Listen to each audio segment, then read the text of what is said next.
चलिए हम लोग एक्सरसाइज 2B में आते हैं। यहाँ पे सबसे पहले अगर इस तरीके से अगर होगा तो ये जो होता है a x plus b y plus c equal to zero, तो यहाँ पे डी एक्स देखिए, ए के बगल वाला एक्स, बी के बगल वाला आपका हो गया वाई के बगल वाला बी, ये सी, एक्स के बगल वाला फिर डी, वाई के बगल वाला ई, और ये एफ हो जाता है। तो लेखा चित्र के हल होने का शर्त जो होता है, अगर देखिए दोनों रेखाएं एक्स और वाई जो है एक दूसरे को काट देगी तो इसका मतलब अविरोधी युग्म होगा। इसका मतलब सिर्फ और सिर्फ एक हल होगा, क्योंकि ये एक दूसरे को मात्र एक बिंदु पर काट रहा है, मतलब एक हल होगा।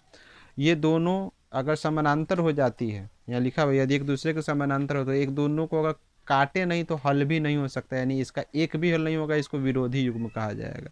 देखिए दोनों एक के दूसरे पे होता है, अनगिनत हल होगा इसके लिए। एक के दूसरे, एक्स भी इसी पर है और वाई भी इसी पर है, इसका मतलब एक दूसरे के संपाती होने का मतलब एक ही पर अवस्थित होना होता है, तो ये इसे आश्रित युग्म कहेंगे या अनगिनत हल होगा। तो चलिए अब हम लोग क्वेश्चन पे आते हैं। यहाँ पे जैसे सबसे पहला क्वेश्चन इसमें है एक्सरसाइज 2B का पहला क्वेश्चन, दो द्विघातीय समीकरणों का लेखा चित्र, यदि एक नंबर में प्रतिच्छेदी हो तो हलों की संख्या कितनी होगी। तो हल, प्रतिच्छेदी में हल मात्र एक होता है। इसके बाद समांतर हो तो हलों की संख्या, जब समांतर होता है तो एक भी हल नहीं होता है। और संपाती हो तो हलों की संख्या, संपाती होने पे हल अनगिनत होता है। तो ये पहले का आंसर हुआ। दूसरा का एक नंबर अगर हम बताएंगे तो दूसरा अपने आप हो जाएगा। जैसे समीकरण ये दिया हुआ और ये डब्बा दिया हुआ था जिसमें 0, 0 और 6 दिया हुआ था, और ये 3 वो खाली था जिसमें आपको निकालना था वैल्यू। तो एक बार देखिए, एक से 0 दिया हुआ है तो एक्स यहाँ पे हम 0 एक्स की जगह भरेंगे। यहाँ वाई 0 था तो अगला बार में वाई की जगह 0 भरेंगे। फिर दिया हुआ एक्स 6 है तो 6 भरेंगे। तो अपने आप एक भरिएगा तो दूसरे का आएगा। जैसा देखिए यहाँ देखिए, पहले हम एक्स 0 लिए हैं तो 4x minus 3y equal to 12 equation था। तो अब क्या है वो देखिए, 4 इंटू एक्स की जगह 0 माइनस 3y इक्वल टू 12, तो ये 0 माइनस 3y इक्वल टू 12, तो 0 खत्म हो गया तो माइनस 3y इक्वल टू 12 है। तो ये 3 से 4 बार में कटेगा तो क्या हो जाएगा, y इक्वल टू माइनस में 4। फिर यहाँ पे क्या है, जब y बराबर 0 तो 4x minus 3 into 0 equal to 12, तो ये हो गया 0। तो यहाँ पे बच गया 12, 4 से कट गया 3 बार में, तो x इक्वल टू 3। जब y बराबर 6 है तो 4 गुने 6 माइनस 3y इक्वल टू मतलब 12 है। तो ये 24 माइनस 3y इक्वल टू 12। तो देखिए ये 24 इधर आ जाएगा तो माइनस में 24, तो 3y माइनस में, ये घटाने पे माइनस 12, माइनस माइनस 3 से कट गया 4 बार में, तो y आ गया 4। तो देखिए y आया, यहाँ से जो वैल्यू आया वही यहाँ पे हमने रख दिया, यही आप हमारा आंसर हुआ। अब आगे बढ़ते हैं हम लोग, तो ऐसे ही 2 बन जाएगा। 3 का 1 नंबर अगर हम लोग क्वेश्चन देखें तो 3 के 1 नंबर में क्वेश्चन क्या बोला है, यहाँ पे दिया हुआ है 3x प्लस में 7y इक्वल टू 14, और इसको y के रूप में व्यक्त करना है। तो y के रूप में ये व्यक्त करने का क्या मतलब है, x को उधर भेज दीजिए। तो x यहाँ प्लस में था, इधर आ गया माइनस में, 7 यहाँ पे मल्टीप्लाई में, इधर आ गया डिवाइड, तो ये y का मान हो गया। अब बोला है देखिए, पॉइंट दिया हुआ था 3 और -2, तो पहला वैल्यू x का होता है, दूसरा वैल्यू y का होता है, यानी 1 से 3 y हो गया -2।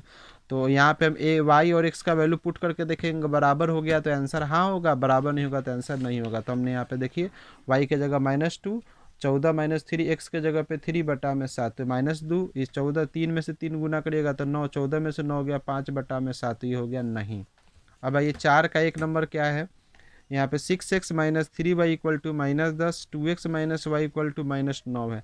तो ये a 6 हो जाएगा, यहाँ पे b -3, c यहाँ हो जाएगा -10, d हो जाएगा 2, ये e हो जाएगा -1 और f हो जाएगा -9। तो a बटा में d इक्वल टू b बटा में e और c बटा में f है। तो ये हो जाएगा 6 बटा, ये कट गया 3 बार में, ये माइनस से माइनस कटा यानी 3, और यहाँ पे बच गया देखिए 3 बटा में 1, 3 बटा में 1, यहाँ हो गया 10 बटा में 9। तो ये दोनों बराबर ही बराबर नहीं, तो ये कब होता है, जब कोई हल नहीं होता, यानी रेखाएं आपस में क्या होगी, समांतर होगी।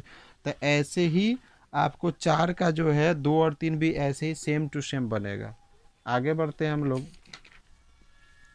अब 5 नंबर में क्या बोला है, 5 का 1 नंबर है, यहाँ पे लेखा चित्र खींचना है। तो x बराबर 3 है, तो पहले देखिए आपको कोऑर्डिनेट बना देना है x और y, 1 0 1 2 3, यहाँ पे 0, यहाँ पे 1 2 3, x 3 बोला है तो x में 3 के वैल्यू के सामने लाइन खींच देंगे, हो गया आंसर। y -2 बोला है तो देखिए एक्स वाई डैश वाला माइनस होता है, यहाँ पे x डैश वाला ये x का माइनस वैल्यू होता है, तो 1 2 y में, तो इसके सामने लाइन खींच देंगे, हो गया।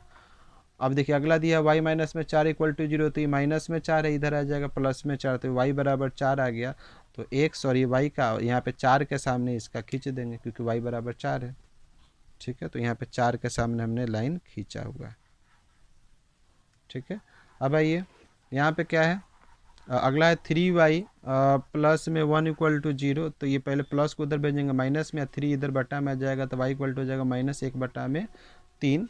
तो यहाँ पे इसको जब बदलेंगे तो क्या हो जाएगा, माइनस में 0.3। तो यहाँ पे हम x और y में चेंज कर दिए, ऊपर y डैश हो गया। तो देखिए 1 और ये 0 से 1 है, इसके बीच में 0.5 है, इसके बीच में कै गो पॉइंट होता है, 5 गो। तो पहला दूसरा तीसरा ही आपको बोल रहा था 0.5, तो ये हो गया 0.3 बोला था तो 0.3 पे हमने खींच दिए। अब आइए x plus y equal to 0 था, 6 का 1 में क्या बोला है, इसका भी लेखा चित्र खींचना है। तो पहले हम डब्बा, ये पहले y को उधर भेज दिए माइनस में, डब्बा खींच दिए। तो हम y के जगह 1 और 2 भरने जा रहे हैं। तो देखिए जब y 1 होगा तो x के जगह पे, ये x बराबर y के जगह 1 भरिएगा तो x आ जाएगा -1। जब y के जगह यहाँ 2 भरिएगा तो x आ जाएगा -2। इसका बना लिए। तो देखिए क्या है, x 1 तो 1 और y माइनस, ये x कहाँ है, x -1 तो x -1 और y 1 है तो इसके सामने ये। तो यहाँ से एक पॉइंट हम खींच दिए यहाँ पे पॉइंट। फिर क्या है, x -2 तो -2 के सामने, और फिर क्या है y 2 है सिर्फ, तो ये 2 और ये 2 के सामने एक पॉइंट। इसको ये दोनों लाइन पे, ये दोनों पॉइंट पे एक स्केल रख के खींच दीजिएगा, ये पूरा लाइन हो जाएगा। यही लेखा चित्र हुआ। आगे बढ़ते हैं।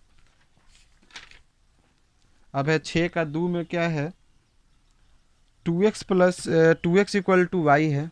तो यहाँ पे देखिए x इक्वल टू 2 बटा में चला जाएगा तो y बटा में 2, तो y x बटा में y। तो यहाँ पे अब देखिए y बटा में 2 तो 1 और 2 यहाँ पे भरे, तो y यहाँ 1 भरिएगा तो 1 बटा में 2 आएगा, जिसको हम 0.5 कहेंगे। यहाँ पे 2 भरिएगा तो 2 से 2, देखिए 2 भरिए तो 2 से 2 कट गया 1। अब वही वैसे ही हम लोग यहाँ पे किए। देखिए x बोला है 0.5 तो 0.5, y बोला है 1 तो 1 यहाँ इसके सामने पॉइंट खींच दिए।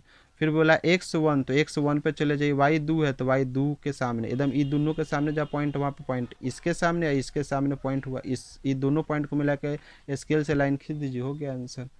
अगला और आज का लास्ट क्वेश्चन 7 नंबर है।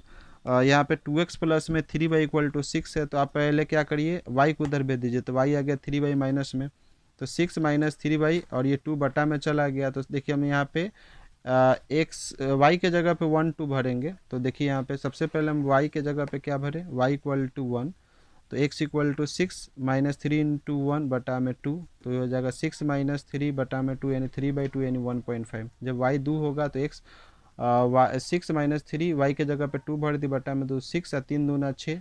तो यहाँ पे क्या हो जाएगा, 6 में से 6 गया 0 यानी आ गया 0।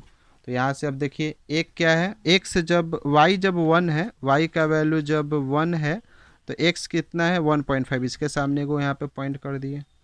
फिर जब क्या था y 2 था, y 2 तो x 0 है तो x 0 यानी इधर नहीं जाएगा, नहीं यहाँ पे दोनों पॉइंट को लाइन मिला के खींच देंगे, हमारा लेखा चित्र हो जाएगा। तो इस तरह से अब जो है आगे का पार्ट इस एक्सरसाइज का वो कल दिया जाएगा।